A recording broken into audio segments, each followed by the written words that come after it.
Hello दोस्तों, आज हम आपके लिए लेके आए हैं हिंदी की क्लास, जो कि आपकी हिंदी ग्रामर से संबंधित होने वाली है। इस क्लास में आपको हिंदी ग्रामर के या हिंदी व्याकरण के महत्वपूर्ण टॉपिक्स के बारे में समझाएंगे, जो कि आपके लैब टेक्नीशियन एनएचएम और राज्य स्तरीय या केंद्र स्तरीय कई भर्ती परीक्षाओं या फिर बीएसटीसी, बीएड एंट्रेंस टेस्ट सभी में उपयोगी होती है।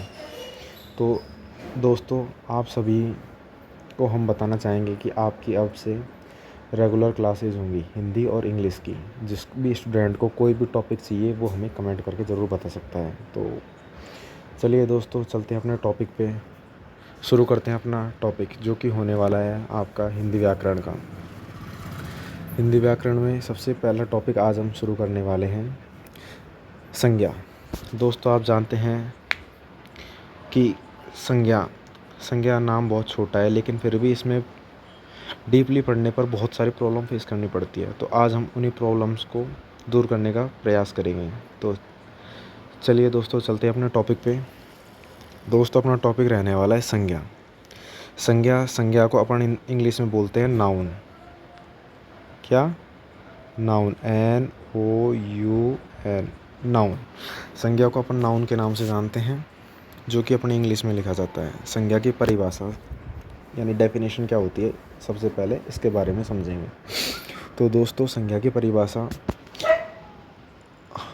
होती है जैसे कि किसी व्यक्ति, वस्तु, स्थान, समूह, भाव के नाम को संज्ञा कहते हैं। यानी जिस शब्द से या कोई भी वर्ड हो सकता है जिससे किसी व्यक्ति विशेष, स्थान, जाति, गुण, भाव आदि का पता चलता है। अर्थात कुल मिला के बात यह है कि जो हमारी आंखों से दिखाई देती है वह संज्ञा है। यानी पेड़, पौधे, फल, राम, नाम, नदी, किनारा, टेबल, कुर्सी, यहाँ तक कि आप जिस स्मार्टफोन से देख रहे हो, यह भी एक संज्ञा है।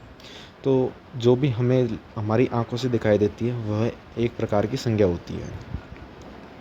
उम्मीद है कि आप समझ गए होंगे कि संज्ञा की परिभाषा क्या होती है।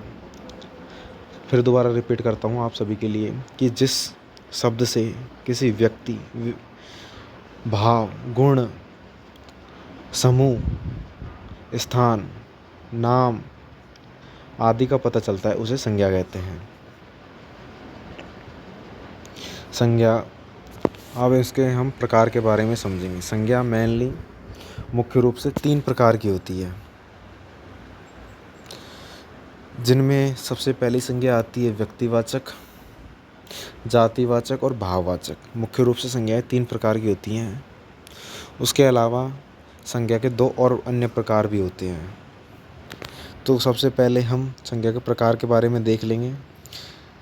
समूहवाचक संज्ञा, और उसके अलावा आपकी जो होती है समूहवाचक, और 5वीं है द्रव्यवाचक संज्ञा। संज्ञा का हम फर्स्ट रूप के बारे में समझेंगे।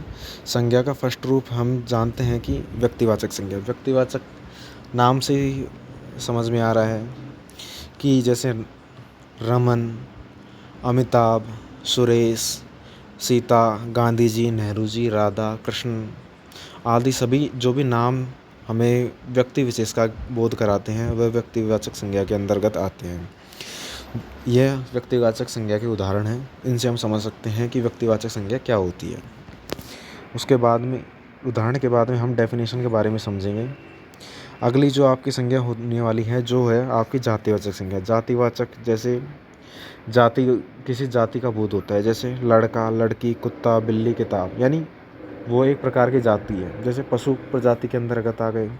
लड़का है, लड़कों की एक जाति है, कैटेगरी अलग ही है, यानी उनका एक अलग सेट तैयार हो रहा है, तो वो एक अलग समूह में आते हैं। जैसे लड़की, तो लड़की लड़कों में नहीं आ सकती और ना लड़का लड़की में आ सकता है। तो इस प्रकार हम जान सकते हैं कि लड़का एक जातिवाचक संज्ञा है और लड़की भी जातिवाचक संज्ञा है। कुत्ता, बिल्ली, किताब सभी जातिवाचक संज्ञा के उदाहरण हैं। भाववाचक संज्ञा, हमारी जो तीसरे नंबर की महत्वपूर्ण संज्ञा होने वाली है वह है भाववाचक संज्ञा। भाववाचक संज्ञा के उदाहरण हैं सुंदरता, बुद्धिमानी, क्रोध, प्रेम, दुख, यानी जिससे किसी न किसी भाव का बोध हो। जैसे मिठाई मीठी है, सेंटेंस आप बहुत सुनते होंगे। तो मिठाई, मिठास, ये एक भाव है। करुणा का भाव, ममता का भाव, क्रोध, मोह, लोभ, ये सभी भाववाचक संज्ञा के अंतर्गत आते हैं। सुंदरता। अपन अब नेक्स्ट संज्ञा पर चलने वाले हैं। नेक्स्ट संज्ञा है अपनी समूहवाचक संज्ञा यानी सेट। समूहवाचक संज्ञा के अंतर्गत आते हैं सेना, टोली, वर्ग, समूह, झुंड। यानी कुत्तों का झुंड, सेना का समूह, भारतीय सेना, टोली, बच्चों की टोली, आपके रूम्स होते हैं, क्लास होती हैं, ए वर्ग, सेक्शन, वर्ग मतलब सेक्शन। तो ये सभी उदाहरण समूहवाचक संज्ञा के अंतर्गत आते हैं। अगला आपका होने वाला है द्रव्यवाचक संज्ञा। ये आपकी 5वें प्रकार की संज्ञा है। इसमें आ गया पानी, दूध, सोना, चांदी। यानी जो आपकी द्रव्य यानी मात्रा बताएंगी, मतलब क्या है, पानी है कितना लीटर पानी है, दूध है कितना लीटर है, सोना कितने किलो का है, चांदी कितने किलो की है, यानी जिससे इनके मापन का पता चलता है, वह द्रव्यवाचक संज्ञा के अंतर्गत आते हैं। अब हम बात करने वाले हैं संज्ञा के एक चार्ट जिससे आप समझ सकते हैं। उसमें आपको उदाहरण के लिए समझाया भी गया है कि संज्ञा हमने पहले ही बता दिया, आपको ऊपर स्पष्ट कर दिया। संज्ञा किसे कहते हैं? किसी व्यक्ति, वस्तु, स्थान, समूह आदि के भाव को संज्ञा कहते हैं। उदाहरण भी बता दिए, राम, सीता, गांधी जी, नेहरू, लड़की, किताब, बुद्धिमानी, ये सभी संज्ञा के एग्जाम्पल हैं। कुल मिला के बात जो कंक्लूजन या निष्कर्ष निकल के आता है तो वो यही है कि जो हमें हमारी आंखों से दिखाई देती हैं वह सभी संज्ञा होती है। आपको सीधा सा याद कर लेना है, ज़्यादा डीपली जाने की कोई आवश्यकता नहीं है। उसके अलावा आपकी संज्ञा के भेद हैं जो कि हमने बताए हैं, ऊपर समझा दिए। पहला भेद हो गया व्यक्तिवाचक, दूसरा जातिवाचक, तीसरा भाववाचक, चौथा है समूहवाचक और पांचवा हो गया द्रव्यवाचक। इन सभी के बारे में हम एग्जाम्पल पढ़ चुके हैं ऊपर। तो चलते हैं आगे। संज्ञा के कितने भेद होते हैं? तो संज्ञा के बेसिकली 3 भेद होते हैं, लेकिन संज्ञा को 5 प्रकार में डिवाइड किया गया है। मुख्य रूप से आपने अधिकतर 3 ही भेद पढ़े होंगे और तीनों में से ही क्वेश्चन आते हैं अधिकतर। बाकी 2 अन्य प्रकार की संज्ञाएं होती हैं, इनका ज़्यादा महत्वपूर्ण रोल नहीं होता। मेन 3 प्रकार की संज्ञाओं का ही होता है, जातिवाचक, व्यक्तिवाचक और भाववाचक। तो हमारी पहली संज्ञा होती है व्यक्तिवाचक संज्ञा, जिसे हम प्रॉपर नाउन, इंग्लिश में हम प्रॉपर नाउन के नाम से जानते हैं। और मैंने पहले ही बताया था आपको कि ऊपर समझाया है कि वह संज्ञा जो किसी विशेष व्यक्ति, स्थान, वस्तु का नाम का बोध कराती है। मतलब जिस संज्ञा शब्द से किसी व्यक्ति यानी विशेषता का बोध होता है, जैसे राम, सीता, दिल्ली, भारत, ये सभी व्यक्तिवाचक संज्ञा के अंतर्गत आते हैं। इन सभी को उदाहरणों को हम समझ सकते हैं, ये सिर्फ व्यक्तिवाचक संज्ञा के अंतर्गत आते हैं, क्योंकि व्यक्तिवाचक संज्ञा वह होती है जिसमें किसी विशेष व्यक्ति, वस्तु, स्थान आदि के नाम का बोध होता है। जैसे जयपुर, दिल्ली, गुड़गांव, रेवाड़ी, हरियाणा, उत्तर प्रदेश, बिहार, झारखंड, ये सभी व्यक्तिवाचक संज्ञा के उदाहरण हैं। उसके अलावा अगला आपका दूसरा जो पार्ट होने वाला है संज्ञा का, वो है जातिवाचक संज्ञा, जिसे हम कॉमन नाउन के नाम से जानते हैं। वह संज्ञा जो किसी जाति, वर्ग, समूह के सदस्यों को समान रूप से प्रयुक्त होती हैं। जैसे कि जिस शब्द से किसी एक सेट समूह का पता चलता है, जैसे कि बिल्ली, लड़की, किताब, कुत्ता, लड़कियों का समूह होगा, कुत्तों का समूह होगा, यानी आपका ग्रुप होगा, उसे हम जातिवाचक संज्ञा कहते हैं। हमारी अगली संज्ञा होने वाली है भाववाचक संज्ञा, जिसे हम एब्स्ट्रैक्ट नाउन के नाम से जानते हैं। जिससे भाववाचक संज्ञा नाम से स्पष्ट है कि वह संज्ञा जिससे किसी गुण, भाव, अवस्था आदि का बोध होता है, उसे हम भाववाचक संज्ञा कहते हैं। यानी आपको उसकी क्वालिटी का पता चलता है, गुण, अवस्था, कौन सी अवस्था में है पता चलता है। उदाहरण के लिए हम देख सकते हैं इसमें सुंदरता, क्रोध, प्रेम और दुख, ये सभी आपके भाववाचक संज्ञा के उदाहरण हैं। मिठाई, तीखापन, ये सभी भाववाचक संज्ञा के अंतर्गत आते हैं। अगला आपकी जो होने वाली है वह संज्ञा है आपकी समूहवाचक संज्ञा यानी कलेक्टिव, यानी जिसको आप कलेक्ट कर सकते हैं, यानी सेट तैयार कर सकते हैं, एक सूटेबल सेट तैयार कर सकते हैं। वह संज्ञा जो व्यक्तियों या वस्तुओं के समूह का बोध कराती है, यानी जो किसी समूह का बोध कराती है उसे हम समूहवाचक संज्ञा कहते हैं। उदाहरण के लिए सेना, टोली, वर्ग, समूह आदि सभी समूहवाचक संज्ञा के अंतर्गत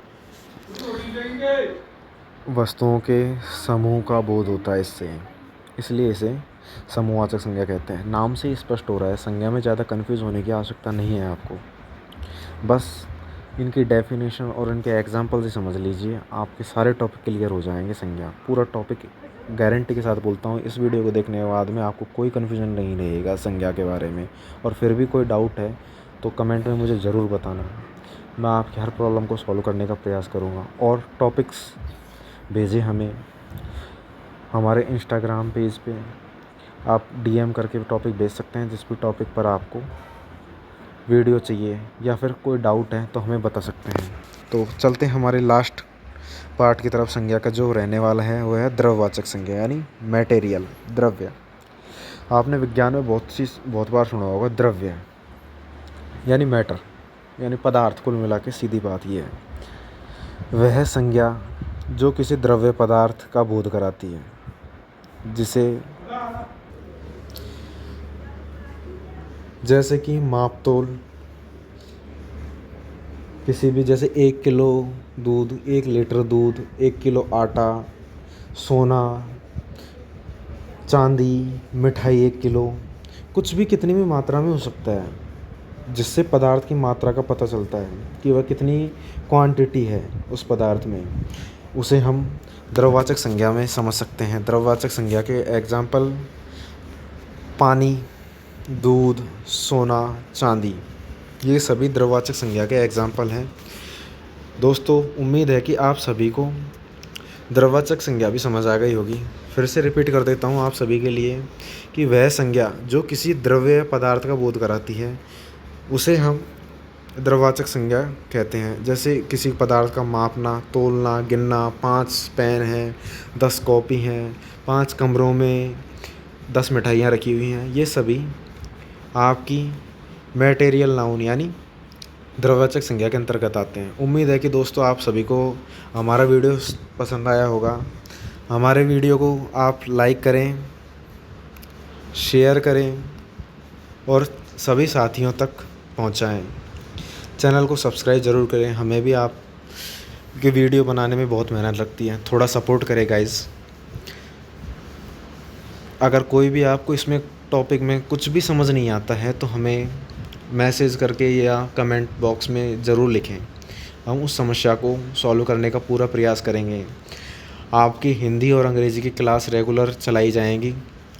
लैब टेक्नीशियन और राजस्थान में हो रही चतुर्थ श्रेणी भर्ती परीक्षा और CET पात्रता परीक्षा जैसी सभी भर्तियों के लिए हिंदी और इंग्लिश को चलाया जा रहा है। अगर कोई भी टॉपिक समझ नहीं आता है तो हमें ज़रूर बताएं। हमारे वीडियो को ज़्यादा से ज़्यादा लोगों तक शेयर करें, चैनल को सब्सक्राइब करें और ऐसे ही अपना सपोर्ट देते रहें। चलिए दोस्तों, मिलते हैं नेक्स्ट वीडियो के साथ। ज़्यादा टाइम वेस्ट नहीं लेंगे, आप भी अपनी तैयारी पर फोकस रखिए। आपकी एग्ज़ाम सभी नज़दीक आने वाली हैं, तो आप सभी हिंदी और इंग्लिश की अच्छे से तैयारी रखें। और राजस्थान की NHM जैसी कई भर्तियों में हिंदी का वेटेज अच्छा खासा रखा गया है, तो हिंदी और इंग्लिश को हल्के में लेने की कोई गलती ना करें। आप सभी के लिए हम ऐसे ही वीडियो अपलोड करते रहेंगे जिससे आप सभी की प्रॉब्लम सॉल्व होने लगेगी। तो दोस्तों, मिलते हैं नेक्स्ट वीडियो के साथ, तब तक के लिए बाय बाय। धन्यवाद वीडियो देखने के लिए।